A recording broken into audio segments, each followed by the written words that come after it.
Возьми тряпкася в руки, поехали. Панель по 100 Вт. Блок управления такой. Не все зарядные устройства одинаково полезны. Ой, будь здоров, спасибо. Там у нас юг, напомню. 12 метров эта труба. Друзья, сегодня мы едем с вами. Ну, если вы смотрите это видео, я думаю, значит, я еду с вами в Архыз. Мероприятие такое немного незапланированное, но там человеку нужна помощь ревизии его энергетической установки на альтернативных источниках энергии. Так что едем.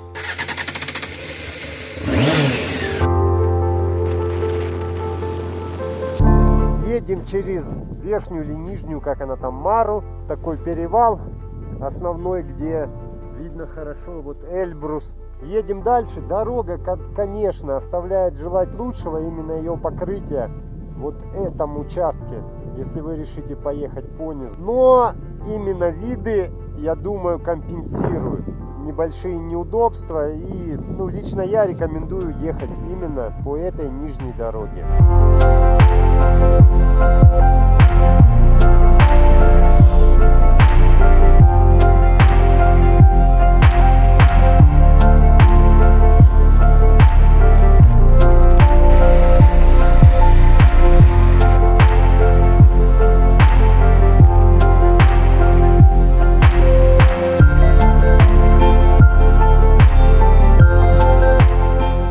Буквально не доезжая 30 километров до Архыза, есть такая точечка. Я думаю, здесь попить чай, кофе и что-нибудь перекусить. И как раз мне позвонили с работы и сказали, что нужно обновить сайт. Попробуем это сделать с телефона. Так как все-таки мы едем проверять солнечную электростанцию, то продолжаем движение.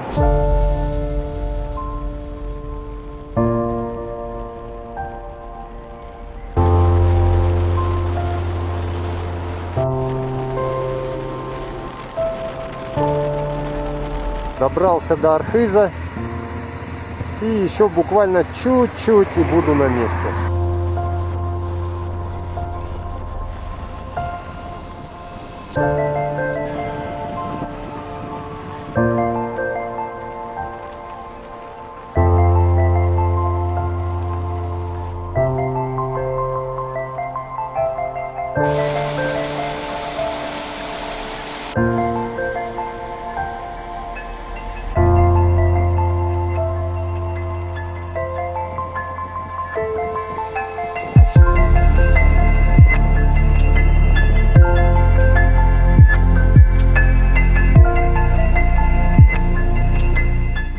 Так, друзья, все, мы на месте, приехали с вами опять же. Это уже непосредственно точка, опять же, координаты будут в описании. Вот такой вот есть домик, сейчас будем смотреть, что там есть и как это реализовано. Давайте проведем первый анализ. Значит, смотрим сейчас вот сюда. Юг у нас ровно в противоположной стороне. Пик вон там вот. Панели смотрят, во-первых, не на юг. Во-вторых, сейчас 12 часов дня, а панели до сих пор закрыты. Причем, также они закрыты вон в той стороне, в уголку, тень на панели. Первая серьезная ошибка данного монтажа – это неправильное расположение панелей. Полноценная работа их максимум час, и то уже после часа дня. Затем они вновь начинают уходить в тень. Либо с той стороны, либо с другой стороны. Это раз. Пока не могу сказать, какой там стоит контроллер, ШИМ или МППТ, но панели соединены по две. Получается раз, два, три, 4 цепочки. То есть, да, не затеняется это все, но передача не столь эффективная, как могла бы быть при режиме МППТ. Сейчас посмотрим дальше, как там с самим инвертором. Панели у нас по 100 Вт, 8 штук. Блок управления такой. Стоит вот такой вот инвертор гибридный, который может работать и от сети, и от солнечных панелей, и от аккумуляторов. Система 24-вольтовая. Сейчас давайте посмотрим, какой тут режим, МППТ или ШИМ. Друзья, сейчас вы видите бирочку, и давайте мы ее почитаем. То есть это ШИМ контроллер, который имеет в открытом режиме там сколько, 70 вольт, и рабочий диапазон 30-32 вольта. Соответственно, поэтому и соединены панели по две. Да, не столь они эффективны в режим передачи энергии, но что есть, то есть. Владелец говорит о том, что аккумуляторы уже стоят года 3. Давайте проверим разбежку их по напряжению. У одного 13,23, у другого 13,19. Ну, сейчас идет зарядный ток всего лишь 10 ампер, то есть 200 ватт. Давайте сейчас попробуем завести генератор и подключить зарядочку и посмотреть при высоких напряжениях и при зарядке большим током идет разбежка или нет. Завели генератор, но нестабильная работа зарядного устройства, постоянной самого инвертора, то выключит байпасы и питается от аккумуляторов, то вот сейчас включит зарядку аккумулятора от генератора, но через какое-то непродолжительное время любой скачок напряжения на генераторе выбивает и получается по кругу. Ну и в то же время зарядка от бензогенератора через зарядное устройство этого инвертора все-таки не активируется полноценно. Вот, вы, пока я говорил, видите, выключилась. Соответственно, вот в таком режиме от генератора и работает инвертор. Как байпас функции свои выполняет, но заряжать от простых генераторов он аккумуляторы не может. Поэтому владелец применил и поступил как бы грамотно. Он применил вот такую внешнюю зарядную станцию. Сейчас еще проверим ее. И чтобы вы не думали, здесь в настройках я выставлял режимы работы как UPS. Вот смотрите, APL это широкий диапазон с 80 до 280 вольт. Вот в нем, в этом режиме, зарядка худо-бедно через перезагрузки, но идет от генератора. Если поставить, как запрограммировано здесь, не UPS, а ген, как написано в инструкции, то зарядка вообще не активируется. Сейчас мы дощелкаем. То есть байпас как функция выполняется, генератор, инвертор транслирует сквозь себя 220 вольт, но модуль зарядки аккумулятора вообще не активируется. Если в режиме APL он еще хоть как-то пытается там что-то запуститься, но уходит в ошибку, то в режиме ген он совсем не активирует зарядку от аккумулятора. Так что вот так. Сейчас включим зарядку от солнечных панелей. И через появились солнечные панели. И сейчас пойдет нарастать зарядный ток. Напомню, что уже где-то час дня. Сейчас посмотрим, насколько он раскачается. Массив на 800 ватт. Дает всего-навсего.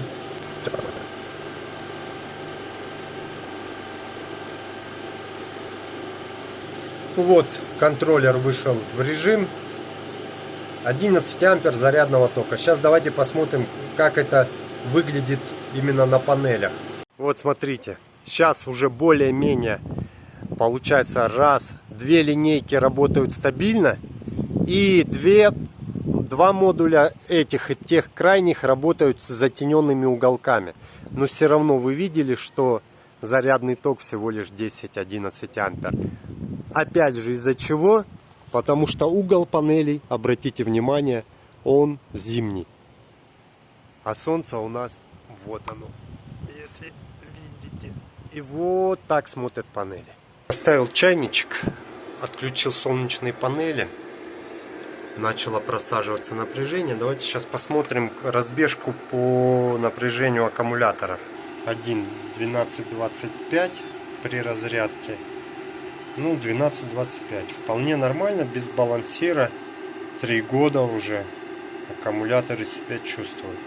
Но вот минус большой этого инвертора — это шумящие постоянно вентиляторы. Мощность забираемая чуть меньше, чем 0,4 киловатта. Так, проверяем вот эту зарядную станцию на 24 вольта. Смотрим по приборам. То есть сейчас показывают, что идет зарядный ток где-то 18 ампер часов напряжения, показывает он. Переключено в 24 вольта. Но и смотрим. В режиме самой большой мощности, выдаваемой именно зарядного тока, напряжение холостого хода всего 22 вольта. Ну ладно. Это может быть там ошибка прибора. При уменьшении зарядного тока уменьшается и напряжение. Причем обращаю ваше внимание на 24 вольта. Переключаем на 12, вообще показывает 10 вольт. Это раз. Но давайте сейчас посмотрим, какая сила тока идет именно на зарядку аккумуляторов при таком вот напряжении. Ну, показывает 10 ампер, да? Напряжение. А здесь идет всего лишь 4 ампера. И это при условии, что тумблер поставлен самое мощное. Давайте уменьшим. Видим, как падает зарядный ток аккумулятора от этого зарядного устройства. Так что, друзья, еще один момент. Не все зарядные устройства одинаково полезны. Вот еще один момент, когда человек покупает 20-амперное зарядное устройство, надеется, что все эти 20 ампер будут идти у него в аккумулятор, а на практике идет всего лишь 4 ампера и аккумулятор не заряжается. Друзья, запитал от инвертора, который имеет чистый синус 220 вольт, да, данное зарядное устройство. Холостой ход сразу поднялся до 24,3 вольт. Сейчас давайте попробуем закольцевать. Не знаю, имеет ли гальваническую развязку это зарядное устройство, но попробуем сделать так называемый вечный двигатель. При отключенных солнечных панелях заряжать аккумулятор от самого же аккумулятора. Вот, друзья, я закольцевал. Даже при условии, что появился чистый синус и правильное напряжение, все равно у данного зарядного устройства ток зарядный не вырос больше, чем 5 ампер. Проверяйте их при покупке, сколько они реально дают зарядного тока. Друзья, вот его потребление 1,4-1,5 ампера с работающими вентиляторами. И вот его потребление без работающего вентилятора, полностью снятая нагрузка, и ничего не идет от солнечных панелей. Вот. То есть холостой ход 1,1 ампер. Система вполне работоспособна. Я не вижу никаких там крамольных каких-то ошибок здесь.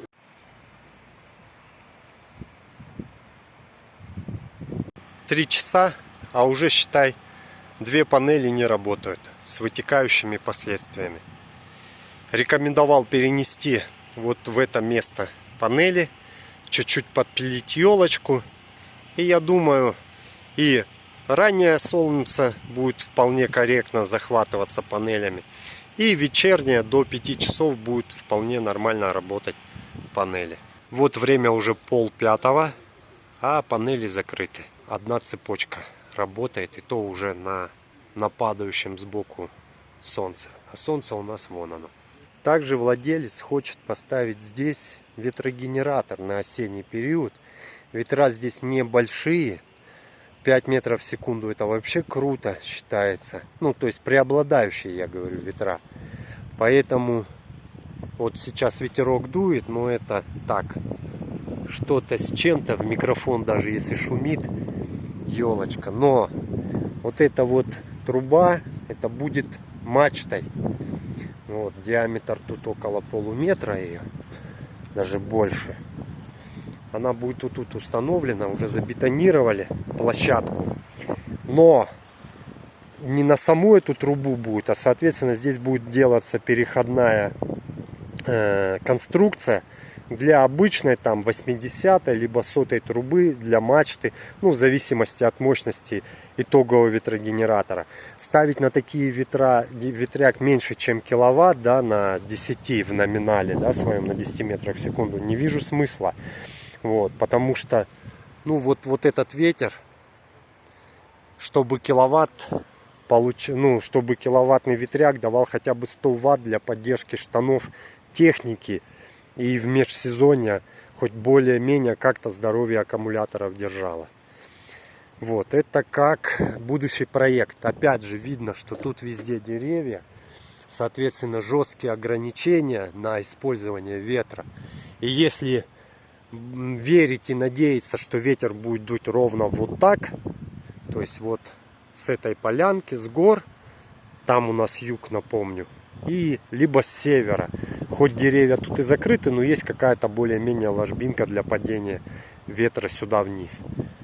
Вот так, 12 метров эта труба, то есть мачта будет. Ну вот данный экземпляр дерева, конечно, можно будет спилить, данное вот дерево, но это уже также проблемы самого владельца. Вот так, вот так. Вот уже вечер, 5 часов.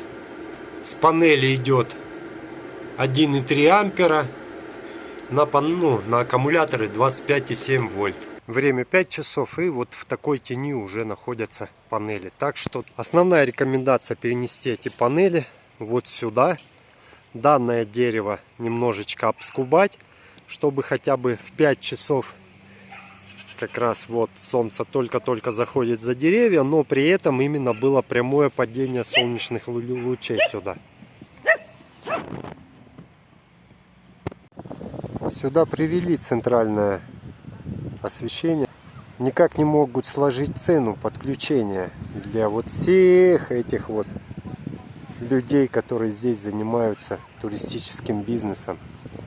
Поэтому пока солнечные панели и альтернатива здесь рулит. Но даже если здесь начнут давать нормальную мощность для вот этих всех потребителей, все равно альтернатива будет здесь рулить как резервный источник электроэнергии. Потому что регионы, место, так сказать, немного сложное. И всякие перебои здесь возможны. Итак, друзья, спрятался тут немножко от ветра. Вы видели, люди пригласили меня, и их не устраивает то, что к утру энергии в аккумуляторах почти не остается для света, для газового котла, там, для просто фена элементарно, чтобы женщинам, туристам там, да, посушить волосы. Я посмотрел систему, она вполне нормальная, только вот за исключением некоторых моментов. Это неправильного расположения солнечных панелей, маленького объема аккумуляторов, и данный инвертор гибридный не заряжает от существующих бензогенераторов аккумуляторы. А зарядка, которая заявлена 20-амперная, нифига не заряжает этими 20 амперами. Я дал рекомендации, вам показал, что как может быть не так. Обследовали место установки будущего ветрогенератора. Вот сейчас я буду восстанавливать тот свой киловаттник, который, вот ссылочка, немножечко так приземлился на крышу, ну, по моей вине. Все это я исправлю и будем ставить его здесь, чтобы на межсезонье для поддержания штанов для всей этой системы. Вот так. Всем, кому понравилось видео, ставьте лайк, комментируйте, задавайте вопросы, в меру своей компетенции буду вам отвечать. А тут вообще так классно, уезжать не хочется. В горах есть вот сила, правда есть.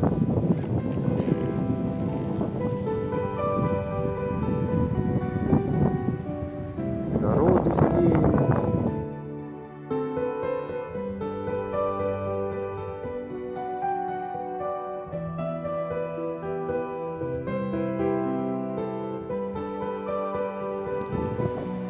Всем пока.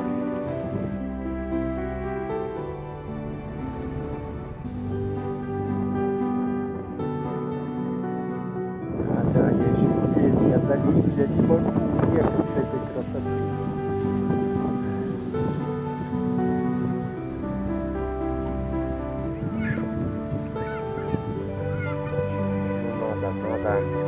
Надо ехать, возьми тряпка себя в руки, поехали. Хочу сказать большое спасибо за гостеприимство Анзору, Александру за помощь в проведении съемок. Саша помог мне и побыл немного оператором Ну и в общем нашей родине за такие красивые пейзажи.